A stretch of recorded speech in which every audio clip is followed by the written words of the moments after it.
നമ്മുടെ നാവ് ഒരു ചെറിയ അവയവമാണ്, പക്ഷേ അതിന്റെ ശക്തി അനന്തമാണ്.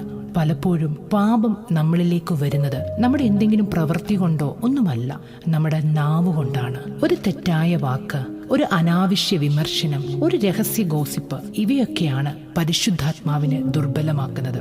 അതുകൊണ്ട് പ്രിയപ്പെട്ടവരെ, നമ്മുടെ സംസാരത്തെ കുറയ്ക്കാൻ ശ്രമിക്കുക. ഒരു വാക്ക് ചിലപ്പോൾ വലിയ പ്രശ്നങ്ങൾ ഉണ്ടാക്കും. വാക്കുകൾ കുറച്ചാൽ പ്രശ്നങ്ങളും കുറയും. ചില സാഹചര്യങ്ങളിൽ നിശബ്ദത പാലിച്ചാൽ ജീവിതത്തിലെ പല പ്രശ്നങ്ങളും നമ്മൾക്ക് ഒഴിവാക്കാൻ സാധിക്കും. സങ്കീർത്തനം 34:13 തിന്മയിൽ നിന്നും എന്റെ നാവിനെയും വ്യാജഭാഷണത്തിൽ നിന്നും എന്റെ അധരത്തെയും സൂക്ഷിക്കണമേ. വിശ്വാസത്തോടെ പറയുന്ന കാര്യങ്ങൾ, പോസിറ്റീവായ കാര്യങ്ങൾ നമുക്ക് സംസാരിക്കാം. എനിക്ക് സന്തോഷമാണ്, ദൈവം എന്നെ സഹായിക്കുന്നു, ദൈവം നിങ്ങളെ അനുഗ്രഹിക്കട്ടെ എന്നുള്ള വാക്കുകൾ നമ്മുടെ നാവിൽ നിന്നും ഉയരട്ടെ. ഓർക്കുക, പെന്തിക്കോസ്ത് ദിനത്തിൽ പരിശുദ്ധാത്മാവ് ഇറങ്ങി വന്നത് നാവിന്റെ രൂപത്തിൽ അഗ്നിജ്വാലയായാണ്. ദൈവം നമ്മുടെ നാവ് തിരഞ്ഞെടുത്തിരിക്കുന്നു. പലരോട് യഹോവയെക്കുറിച്ച് സംസാരിക്കുവാൻ, പലരെയും അനുഗ്രഹിക്കുവാൻ, നല്ലതു പറയുവാൻ ആ നാവിനെ നമുക്ക് ഉപയോഗിക്കാം. മറ്റൊരാളെ നിന്ദിക്കാനോ മറ്റൊരാൾക്കെതിരെ സംസാരിക്കാനോ ഈ അവയവം ഉപയോഗിക്കാതിരിക്കുക. നമ്മുടെ നാവിലൂടെയാണ് നമ്മൾ വിശുദ്ധി പ്രാപിക്കുന്നത്.